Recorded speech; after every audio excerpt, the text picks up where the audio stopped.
Supreme court மே 16, 2025 கொடுத்த ஒரு தீர்ப்பு. அந்த தீர்ப்பை பாத்தீங்க அப்படின்னா நவம்பர் 18, 2025 அதே சுப்ரீம் கோர்ட் பாத்தீங்க அப்படின்னா அந்த தீர்ப்பை ரீகால் பண்ணிருக்காங்க. அதாவது மே 16 கொடுத்த தீர்ப்பை இன்னைக்கு ரத்து பண்ணிருக்காங்க நவம்பர் 18, 2025. இதனால பாத்தீங்க அப்படின்னா ஒரு எய்ம்ஸ் ஹாஸ்பிட்டல், ஏர்போர்ட், அது மட்டும் இல்லாம 20,000 கோடி மதிப்புள்ள திட்டங்கள், கட்டடங்கள்லாம் பாத்தீங்க அப்படின்னா அழிவுல இருந்து காப்பாற்றப்பட்டிருக்கு. என்ன நடந்துச்சு அப்படிங்கிறத இந்த வீடியோவை முழுசா பார்த்துருக்கோம். இந்தியாவுல பெரிய பெரிய திட்டங்கள்லாம் கொண்டு வராங்க அப்படின்னா அந்த திட்டத்தை தொடங்குறதுக்கு முன்னாடி ஒரு ஹாஸ்பிட்டலோ ஒரு ஏர்போர்ட்டோ கட்டுறதுக்கு முன்னாடி ஒரு ஈசி வாங்கணும். அதாவது என்வாரன்மெண்டல் கிளியரன்ஸ் சொல்லப்படுற இந்த ஈசி வாங்கணும். ஓகேயா? இந்த ஈசியை மேக்சிமம் பலர் வாங்குறது கிடையாது. கட்டடத்தை கட்ட ஆரம்பிச்சிடுறாங்க. அதுக்கப்புறம் தான் பாத்தீங்க அப்படின்னா அந்த ஈசியை வாங்க போறாங்க. ஸோ அதுக்கு 2017 பாத்தீங்க அப்படின்னா சென்ட்ரல் கவர்மெண்ட் ஒரு புது ரூல்ஸை கொண்டு வந்திருந்தாங்க. ஸோ இந்த மாதிரி திட்டத்தை ஆரம்பிச்சுட்டு நீங்க அதுக்கப்புறம் வந்து வாங்கினீங்க அப்படின்னா போஸ்ட் ஃபேக்டோ ஈசி அப்படிங்கிறத நீங்க வாங்கிக்கிடலாம் அப்படின்னு சொல்லிட்டு ஒரு நோட்டிபிகேஷனை வெளியிடுறாங்க, ஒரு அறிவிப்பை வெளியிடுறாங்க. ஓகேயா? அதுக்கப்புறம் 2021 பாத்தீங்க அப்படின்னா இந்த மாதிரியான நீங்க போஸ்ட் ஃபேக்டோ ஈசி, அதாவது பின்னர் அனுமதி அப்படிங்கிறத வாங்குறீங்க அப்படின்னா அதுக்கு நீங்க பெனால்ட்டி ஏதாவது கட்ட வேண்டி இருக்கும். ஸோ அதுக்கப்புறம் அது அவசர கால சூழ்நிலைகள்ல தான் உங்களுக்கு அந்த ஈசி கொடுக்கப்படும் அப்படின்னு சொல்லி 2021 சொல்றாங்க. ஸோ இந்த மாதிரி தான் ஈசி கொடுத்துட்டு இருக்காங்க. இதோட ஆரம்பம் எங்க ஆரம்பிக்குது அப்படின்னு கேட்டீங்க அப்படின்னா சில என்வாரன்மெண்டல் ஸ்கீம் அப்படின்னு சொல்லப்படுற சில அமைப்புகள், சுற்றுச்சூழல் அமைப்புகள்லாம் பாத்தீங்க அப்படின்னா இந்த மாதிரி போஸ்ட் ஃபேக்டோ ஈசி கொடுக்கறதுனால சுற்றுச்சூழல் பாதிக்கப்படுது, சட்ட மீறலை ஊக்குவிக்கிற மாதிரி இருக்கு அப்படின்னு சொல்லிட்டு அவங்க சுப்ரீம் கோர்ட்ல ஒரு கேஸ் போடுறாங்க. மே 16, 2025 பாத்தீங்க அப்படின்னா இந்த கேஸ் சுப்ரீம் கோர்ட்டுக்கு வருது. அப்ப பாத்தீங்க அப்படின்னா 2 ஜட்ஜஸ், ஒருத்தர் பேர் பாத்தீங்க அப்படின்னா அபய் ஓகா, அவர் வந்து பாத்தீங்க அப்படின்னா இப்ப ரிட்டையர் ஆயிட்டாரு. இன்னொருத்தர் பாத்தீங்க அப்படின்னா உஜ்ஜல் பியான் அப்படின்னு சொல்லப்படுற ஒருத்தர். ஓகேயா? இவங்க 2 பேரும் இந்த கேஸை விசாரிக்கிறாங்க. விசாரிச்சுட்டு அவங்க என்ன சொல்றாங்க அப்படின்னா முன்னோக்கி அனுமதி வாங்காத, அதாவது முன்கூட்டியே அனுமதி வாங்காத இந்த மாதிரியான கட்டடங்கள் இருக்கக்கூடாது, இதெல்லாம் அழிக்கப்பட வேண்டும் அப்படின்னு சொல்றாரு. ஓகேயா? இப்படி சொன்ன உடனே என்ன ஆகுது அப்படின்னா பெரிய ஒரு பஞ்சாயத்து கலந்துது. என்ன நடக்குது அப்படின்னா ஆக்சுவலி இவங்க கட்டின நிறைய கட்டடங்கள்லாம் பாத்தீங்க அப்படின்னா இந்த மாதிரி முன்கூட்டி அனுமதி வாங்காம போஸ்ட் ஃபேக்டோ ஈசின்னு சொல்லப்படுற பின்னர் அனுமதி அப்படிங்கிறத வாங்கிறத வச்சுதான் கட்டிக்கிட்டு இருக்காங்க. ஓகேயா? ஸோ இதனால எய்ம்ஸ் ஹாஸ்பிட்டல் 962 பேர் படுக்க பெட் வசதி கொண்ட ஒரு எய்ம்ஸ் ஹாஸ்பிட்டலும் இந்த இதுல அடங்குது.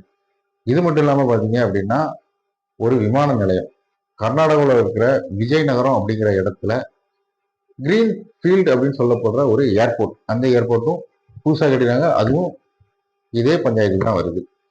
அதுக்கப்புறம் என்ன பாத்தீங்க அப்படின்னா ஒரு 45 கழிவுநீர் சுத்திகரிப்பு மையங்கள்லாம் கட்டியிருக்காங்க.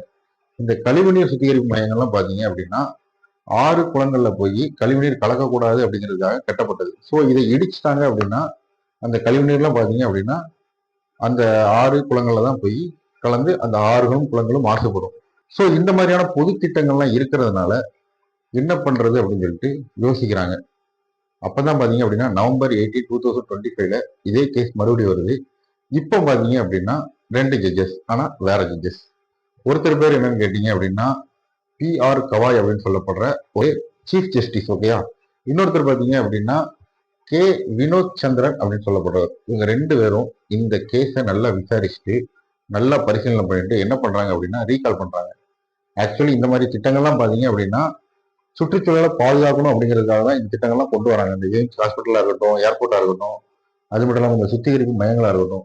பட் இந்த மாதிரி இதெல்லாம் சுற்றுச்சூழலை பாதுகாக்கணும் அப்படிங்கிறதுக்காக கொண்டு வரப்படுகின்றது. இதனால பாத்தீங்க அப்படின்னா பலருக்குமே, மக்கள் பலருக்குமே நன்மை இருக்குது. ஸோ இதை இடிச்சிட்டோம் அப்படின்னா சுற்றுச்சூழல் மறுபடியும் பாதிக்கப்படும் அப்படின்னு சொல்லிட்டு என்ன பண்றாங்க அப்படின்னா மே 16 கொடுத்த அந்த தீர்ப்பை ரத்து பண்றாங்க. அவங்க அடுத்து என்ன சொல்றாங்க அப்படின்னா இனி இந்த மாதிரியான கட்டடங்கள்லாம் கட்டணும் அப்படின்னா முன்கூட்டியே அனுமதி வாங்கணும் அப்படின்னு சொல்லிட்டு சொல்றாங்க. இந்த பொது திட்டங்கள் எல்லாம் பாத்தீங்க அப்படின்னா இறுதியா சுற்றுச்சூழல் ஆய்வுக்கு முறைப்படுத்தலாம் அப்படின்னு சொல்லி சொல்றாங்க. அது மட்டும் இல்லாம இந்த திரும்ப பெறுதல் அப்படிங்கிறது பாத்தீங்க அப்படின்னா தனியார் திட்டங்களுக்கு கிடையாது, அரசு மற்றும் பொதுத்துறை திட்டங்களுக்கு மட்டும்தான்.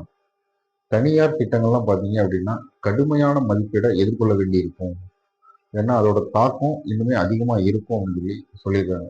ஸோ இதிலிருந்து நம்ம தெரிஞ்சுக்கிட்டது என்ன அப்படின்னா, தனியார் நிறுவனங்களுக்கு, தனியார் திட்டங்களுக்கும் பார்த்தீங்க அப்படின்னா, இந்த ரீகால் அப்படின்னு சொல்லப்படுற இந்த மே 16 கொடுக்கப்பட்ட அந்த தீர்ப்பு ரத்து செய்யப்படாது. அதுவும் இல்லாம திரும்ப பெறப்படலை. ஆனா இந்த அரசு மற்றும் பொதுத்துறை நிறுவனங்களுக்கு பார்த்தீங்க அப்படின்னா, இந்த தீர்ப்பு மே 14 கொடுக்கப்பட்ட தீர்ப்பை இப்போதைக்கு திரும்ப பெற்றுக்கிட்டாங்க. அதாவது திரும்ப வாங்கிட்டாங்க, ரத்து பண்ணிட்டாங்க. அதாவது ரீகால் கொடுத்துருக்காங்க அப்படின்னு சொல்லி சொல்றாங்க. ஸோ ஃபைனலிஸ்டா என்ன சொல்றாங்க அப்படின்னா, பழைய விதியே செல்லும் அப்படின்னு சொல்லி சொல்லிட்டாங்க. ஓகேயா? இனி 2017 அண்ட் 2021 சென்ட்ரல் கவர்மெண்ட் கொண்டு வந்த அந்த ரூல்ஸை ஃபாலோ பண்ணி இனி பின்னோக்கி அனுமதி வாங்கிக்கலாம். மேக்சிமம் பார்த்தீங்க அப்படின்னா முன்னாடியே அனுமதி வாங்கிட்டு தான் ஒரு திட்டத்தை, ஒரு கட்டடத்தை நீங்க கட்ட ஆரம்பிக்கணும். அப்படி இல்லை அப்படின்னா 2017 சொன்ன மாதிரி போஸ்ட் ஃபேக்டோ அப்படின்னு சொல்லப்படுற அந்த ஈஸியை வாங்கிடலாம். 2021 சொன்ன மாதிரி பார்த்தீங்க அப்படின்னா அதுக்கு பெனால்ட்டி இல்லைன்னா விதிமுறை நிபந்தனை இந்த மாதிரி என்ன இருக்கோ அதை பண்ணிட்டு அவசர கால சூழ்நிலைகள் பார்த்தீங்க அப்படின்னா நீங்க அதுக்குண்டான ஈஸியா வாங்கிக்கலாம் அப்படின்னு சொல்லி சொல்லிட்டாங்க. அதாவது பழைய மாதிரி இருக்கிற மாதிரியே இப்பவும் இருக்கலாம். ஆனா மேக்சிமம் பார்த்தீங்க அப்படின்னா முன்கூட்டியே அனுமதி வாங்கணும் அப்படின்னு சொல்றத ரொம்பவே வலியுறுத்திருக்காங்க. இனி இது எப்படி வரும் அப்படின்னு சொல்லி பார்த்தீங்க அப்படின்னா இனி சில நாட்கள், சில மாதங்கள், சில வருடங்கள்லாம் கழிச்சு பார்த்தீங்க அப்படின்னா இந்த முன்கூட்டி அனுமதி வாங்கினாதான், இந்த ஈசியில பொறுத்தளவுக்கு நீங்க முன்னாடியே அனுமதி வாங்கினாதான் ஒரு கட்டணமே கட்ட முடியும் அப்படிங்கிற மாதிரியான ஒரு ரூலை கொண்டு வந்துருவாங்க. அது வந்து பாத்தீங்க அப்படின்னா லாங் பெஞ்ச் அதுக்குதான் போகும் சுப்ரீம் கோர்ட்ல. அங்க போனாதான் இந்த மாதிரியான தீர்ப்பு கிடைக்கும் அப்படின்னு சொல்லி சொல்றாங்க.